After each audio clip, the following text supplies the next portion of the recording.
Hello, welcome to Module 3 of the Coconut Flakes production and business course. In this course, we're going to be talking about setting up your coconut flakes business.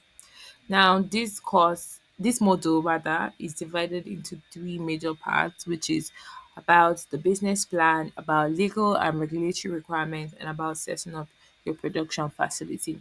Let's get started. So now, starting first with creating a business plan.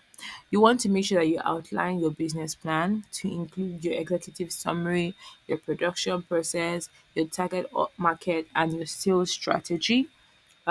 Make sure that you identify your niche, who are your target audiences, um, the local markets, your online sales or retail distribution. So make sure that you find out what makes your business stand out in the market, what makes your business different from all the other coconut flakes producers out there.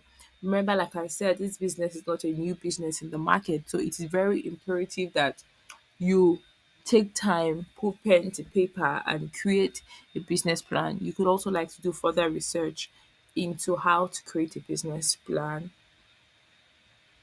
and I'm sure it will help you. Now, the second part is the legal and regulatory requirements. So, you want to register your business, regardless of whatever country you are. Make sure you register your business, your trademark, your business name. Make sure you get that sorted. Then you obtain your food production licenses in Nigeria. NAFDAC is responsible for that. That's the National Agency for Food, Drug and Nutrition and Control. If you're not taking this course from Nigeria, you want to find out what body is in charge of food safety in your country, and then find out their requirements for your particular kind of business that you're trying to set up, and make sure that you meet the health and safety regulations required. Then also, you have to make sure that you understand food labeling and packaging laws. So, do more research into trademarks, do more research into labeling, do more research, especially because this is food. You might be required to provide the nutritional contents of the product.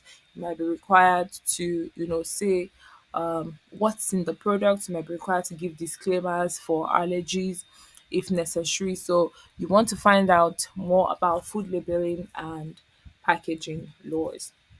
And then the third thing for you to really look at is setting up your production facility. So you have to decide between a small scale home based or commercial production setup. You have to decide, do I want to start from my kitchen, or do I want to start, do I have enough resources to start on a large scale? Do I have enough demand to start on a large scale for commercial production? So these are things that you want to think about. Also, if I'm doing it in my kitchen, how can I make my kitchen uh, good enough to meet the regulatory requirements of my part of the regulatory body in charge of food safety in my country? So you also want to check that out, and see what works for you. Then you would also be looking at some essential equipment like your shredders to ensure uniformity, your dehydrators, your ovens, and your packaging machine. Yes, we have come to the end of another short module. I hope you have gotten things that you would think about regarding this business, and if there are things that maybe they hadn't come to your mind before, I hope you've been able to get one or two things to think about regarding your business.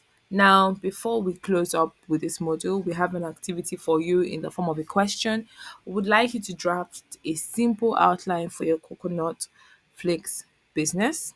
Include your production setup, your target market, and your distribution plans. Please leave it in the comment section and we'll be sure to get to you. If you also have any questions, please leave that in the comment section and we will answer you.